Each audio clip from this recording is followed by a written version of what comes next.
choice. What's the best one? Yeah. To write your catalog. So people can see what's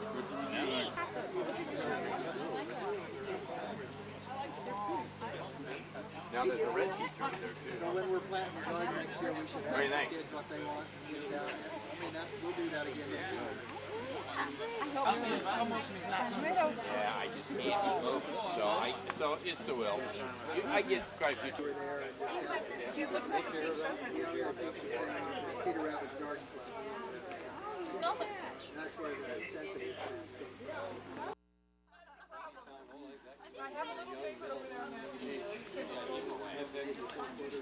Oh, yeah.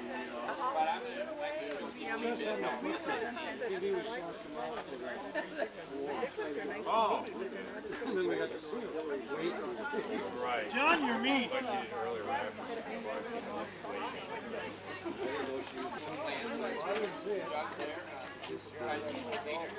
Why put the bad ones in there? It's got them more in. See, this is, look at here, see? You see the blood underneath there? First, he's going to play. An hour? That's a long time. Call and check the company's still in. Yeah. Thursday. Here on music on Thursday. Here on Saturday.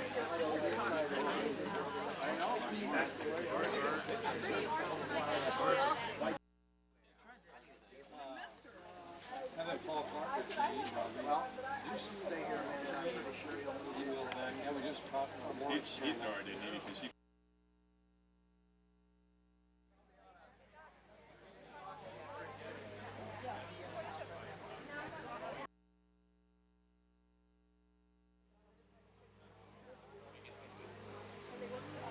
Yeah, right.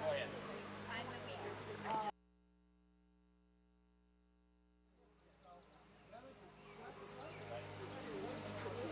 Well, to start out with, it carries about 3,000 kinds of tomato seeds. I'd have to look that up for sure, but it's a huge number of tomato seeds. And they classify them in their catalog according to the color types.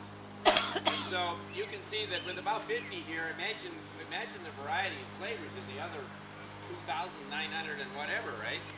So that it's just really rich. The trouble is, the seed companies don't want to deal with it. They want to do hybrids, they want the hybrids to control the market, so that's all that's left in the seed catalog. So unless you save your own or go to Seed Savers, you can't get these seeds unless you know somebody. Now after a little while, I'll get a bucket out of there and I'll show you, we'll sort some seeds out and I'll show you how I do that, but I can tell you a little bit there. They do cross a little, so it'd be best to have a little more space between them.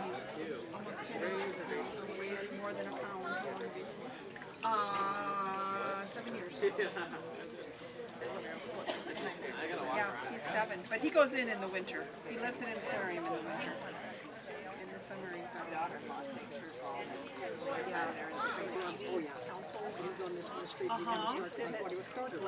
Sure.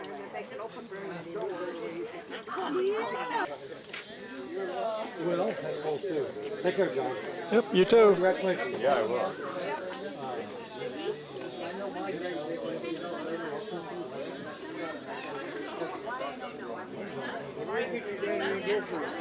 I like these because they're small. Oh, those are so good.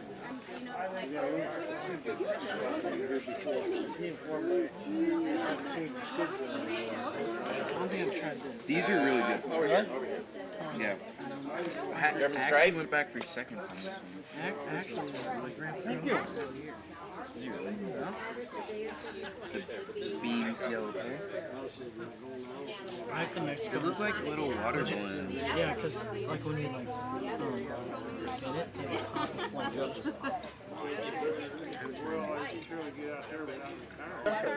Yeah, oh, it's pretty. Well, Good to see you guys. That is so cool that they close up when you touch them. They've all been touched. Yeah. Excuse me. It doesn't hurt them to touch them. Oh, I'm just meaty things that Yes. Yeah, it's a chickpea. it is. It's chickpea. Okay. And they turn mealy when you cook them, so they're good for dips, like Mexican dips. Yeah. So Yeah, or for I can show you what one looks like. Why? Because I think that German one's almost better than the You should come back later whenever you leave. John went to get his coins from people. You should come back when everybody leaves. I'm sure if we want seats, we can get seats in Dennis.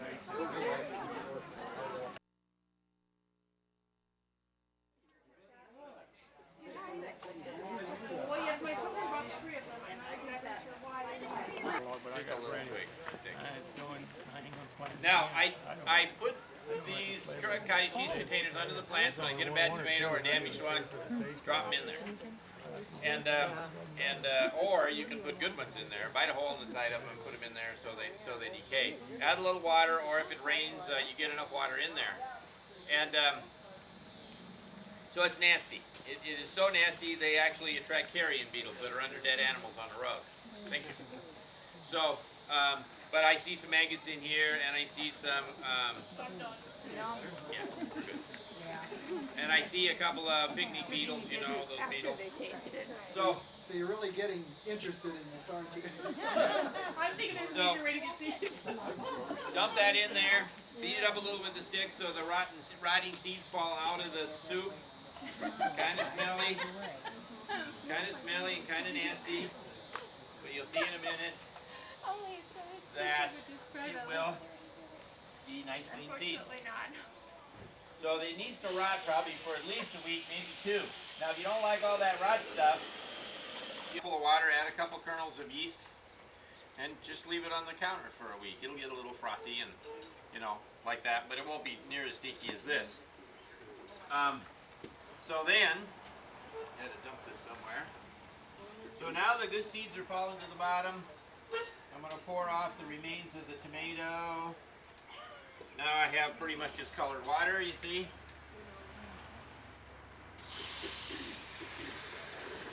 Do it again.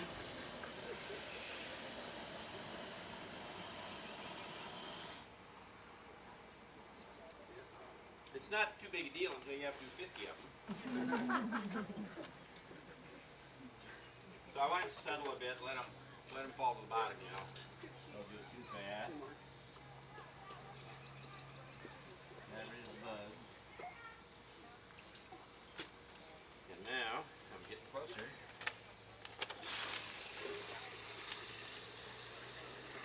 Light pink one. Now if you look in there, you'll see seeds and water. Give it a little time for the seeds to go to the bottom.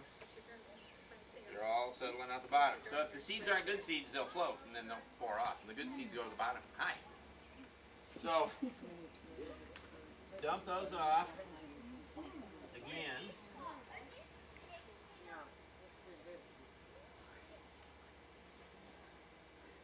Now look at all the seeds I have in there. Now it's from one tomato. One tomato. Now, I need to get them into the filter. So we use just a coffee filter and one of these things. What's that called? And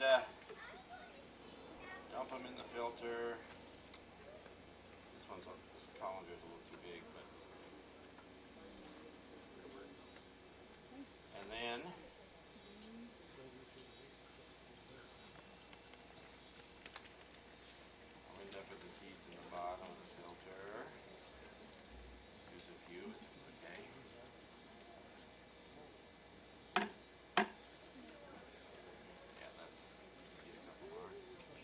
So now I got a few bugs, which I need to sort out,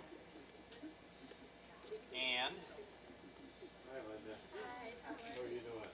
all of these tomato seeds. See here? There must be 500 anyway. So then you just dry that. Just dry that for about a week, and I keep them in a baggie then with one of those little drying packets, you know. And You don't have to put them in the freezer or anything. They'll be okay that way, as long as they're dry. If they're not dry, they'll mold, and then... You spread them out on a piece of paper or something? Yeah. No, just on this. Just on this. And so... Here's a couple that are dry. Yeah, here's some I did the other day. And then I'll scrape them off of there onto into the baggie. And notice that he has the name of it in there. Yeah, I always need to keep the name. These are black from Juhl.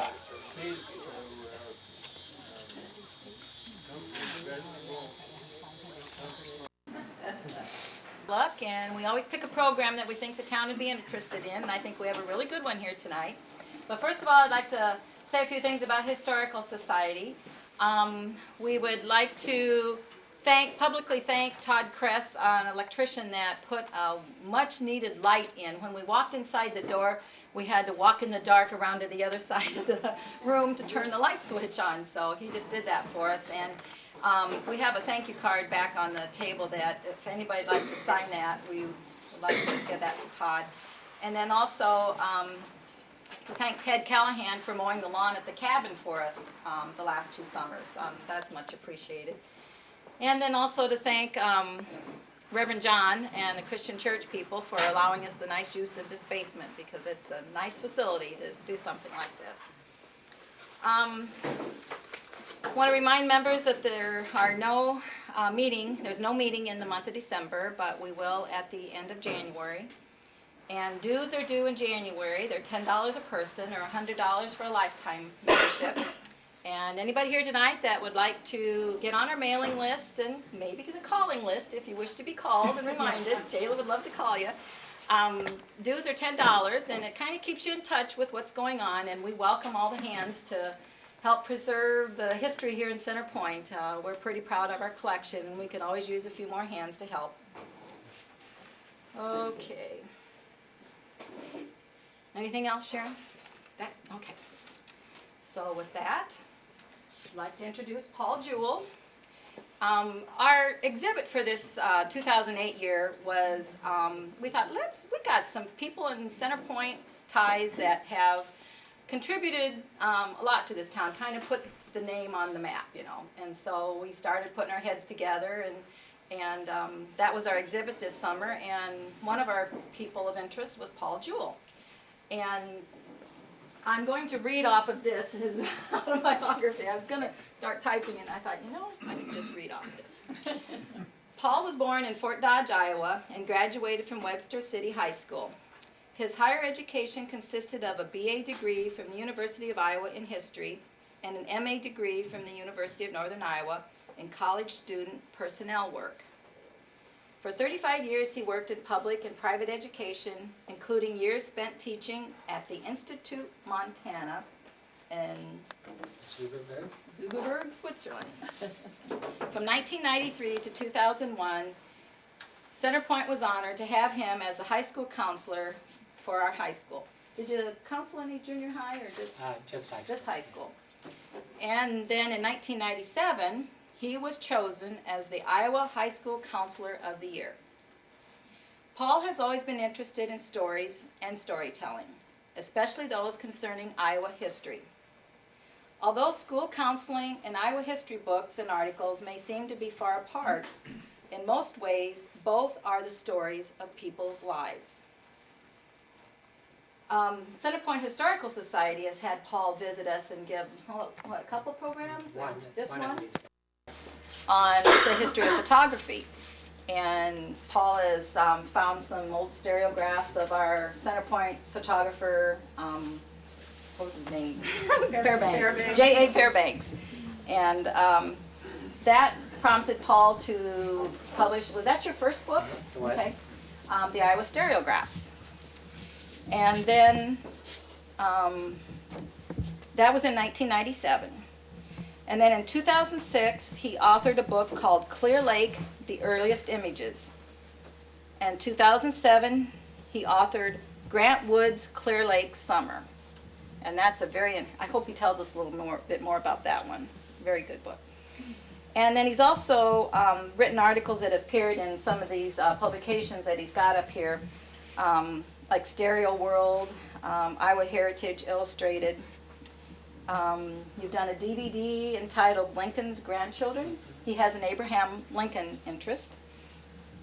And then one thing I thought was amusing, you told me how you'd even done an original historical reenactment of the murder on Bush Creek. And I asked him, what was that? And maybe Well, he'll tell I'll tell the you. folks about Yeah. And he has also created and administered an online site called Biographical Guide to Iowa Stereo Photographers. He's appeared before numerous groups, including the Abraham Lincoln Presenters Annual Convention, the Iowa Wesleyan College, Webster City Public Library, and the Centerpoint Historical Society. I gotta have that one.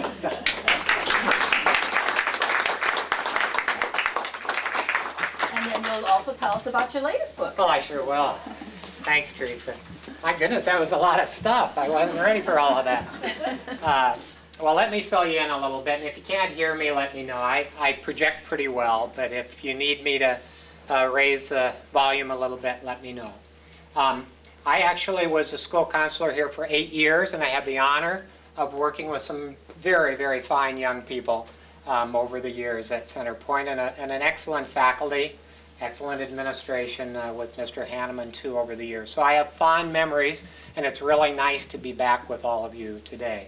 Some of you know I was a good friend of Mary Cook's, and still think of her occasionally, still miss her occasionally, too, because she was a joy in my life. Before I left Centerpoint in 2001, I had worked with a friend of mine named Mary Bennett to create a book that we called Iowa Stereographs, and it contains lots of images, early images of Iowa.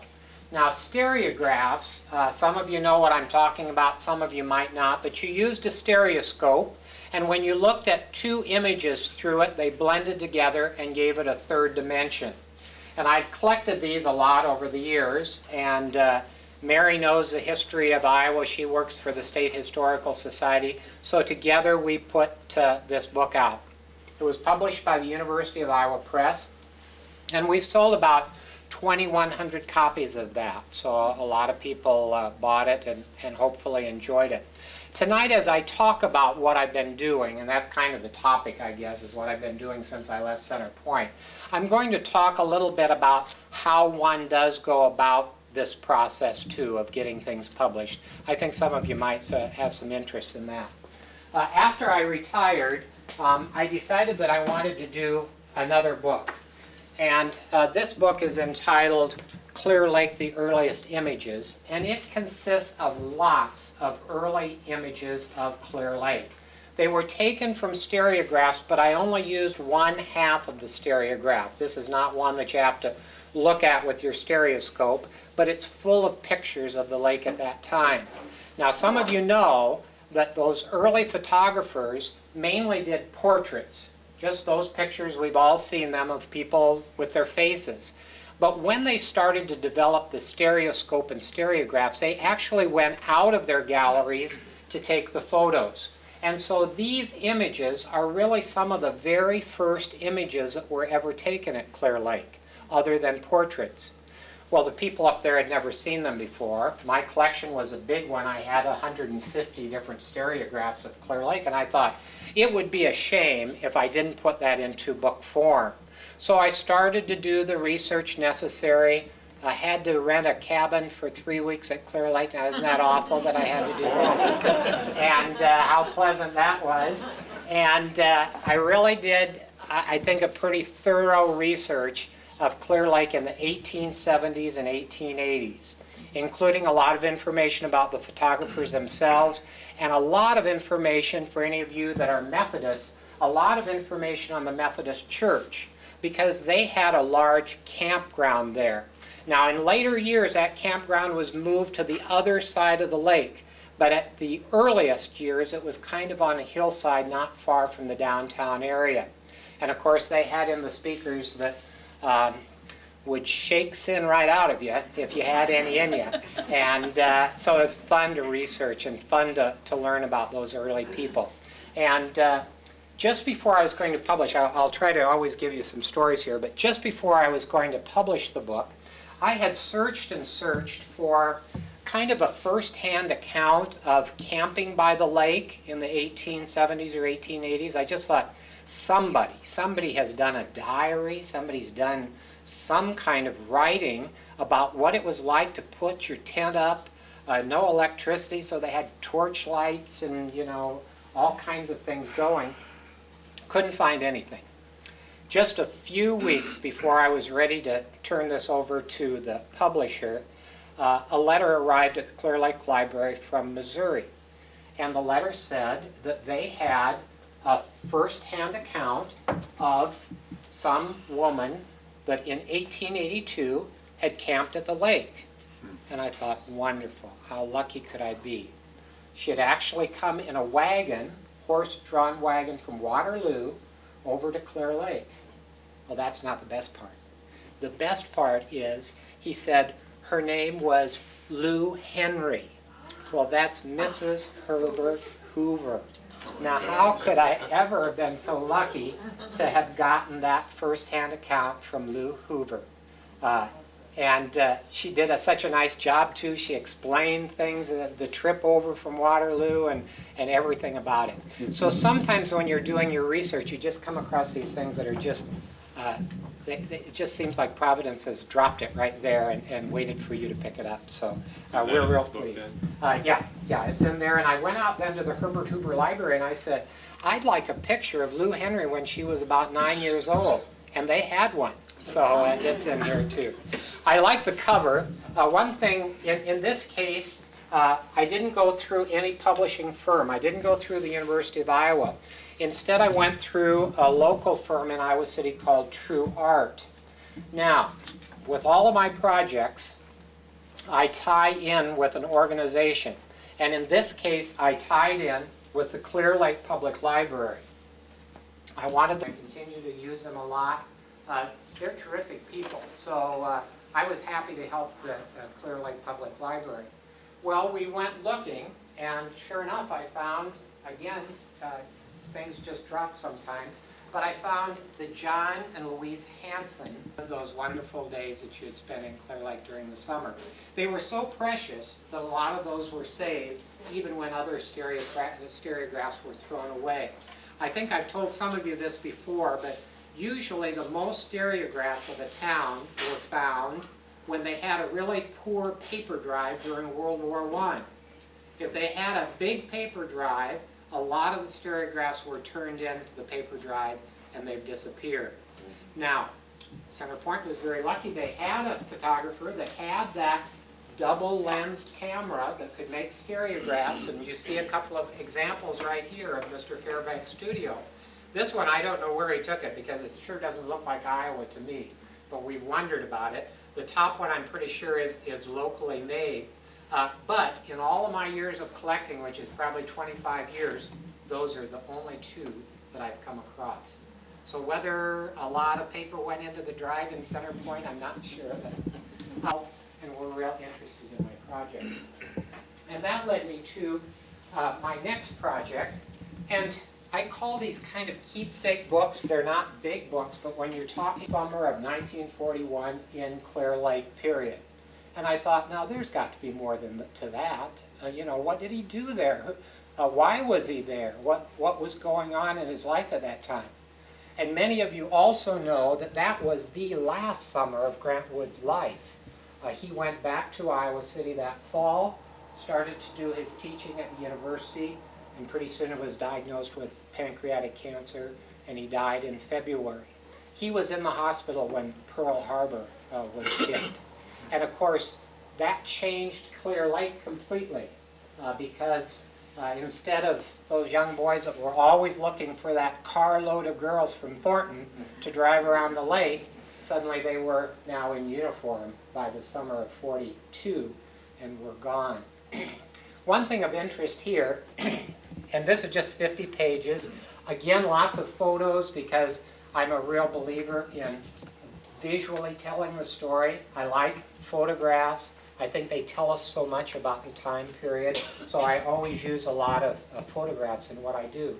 But one photograph I came across I thought was of great interest. I tried to find whatever I could in the papers, in some of his sister's letters, anything I could in terms of who visited Grant Wood that summer. Well, sure enough, I came across a great photo of Grant sitting on a bench, it's in here, with a friend of his from Iowa City named Eric Knight. And they were sitting in the front lawn of Park Reinert, a friend of Grant Wood's, a young friend of his parents' home. Well, at that time, this man, Eric Knight, was pretty happy because he had a novel, This Above All, that had just been published. And later on, that same novel was made into a movie and won some Academy Awards. So he was a pretty happy man that summer and enjoyed being at Clear Lake. Well, within a year and a half, both of those two men sitting on that park bench were dead. Grant, of course, had died of pancreatic cancer, and about 1 year later, Eric had entered the military, and his plane went down in the Caribbean, and he was gone. But the twist to the story is that about those same years, in about 38, Eric Knight had written a short story for Saturday Evening Post. And that short story was about his dog named Tootsie.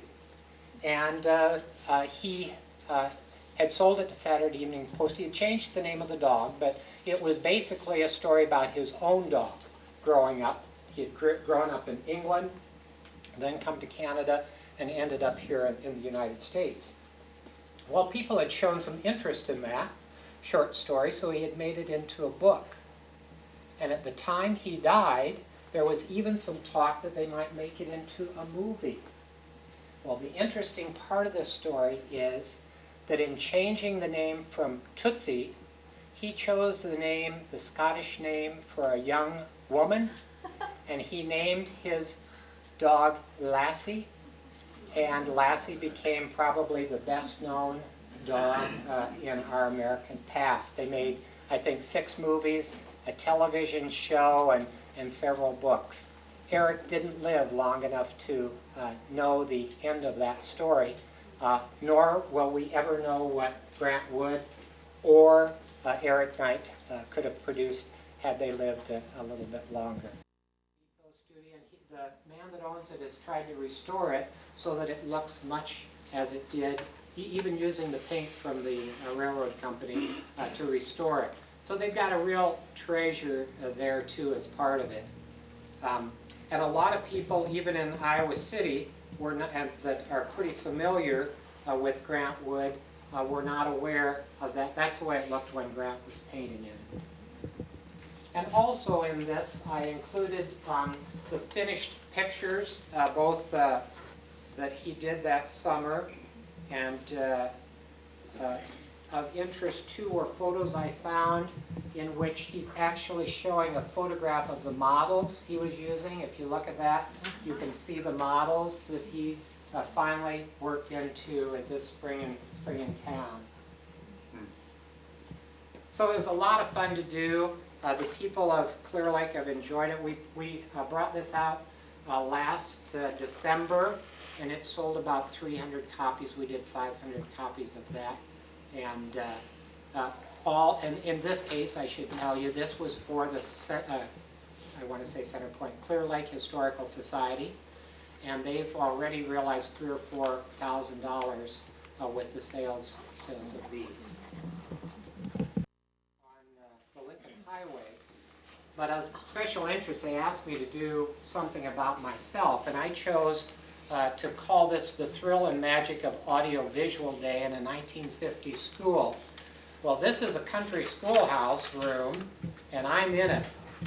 I go back that far, and so I got to use a picture of myself in my country school, you know, outdoor toilets and a coal and wood burner inside. And it was great fun, and the people that are still living from my country school days were really pleased to see that. I'm this guy right here in the back row. I've kind of got my hand up like this, and of course I'm related to half of them too. So that's very happy. Did you have to carry water? We did. In fact, we didn't even have a well at the school, so we had to go to a neighboring farm to get our water. So those were always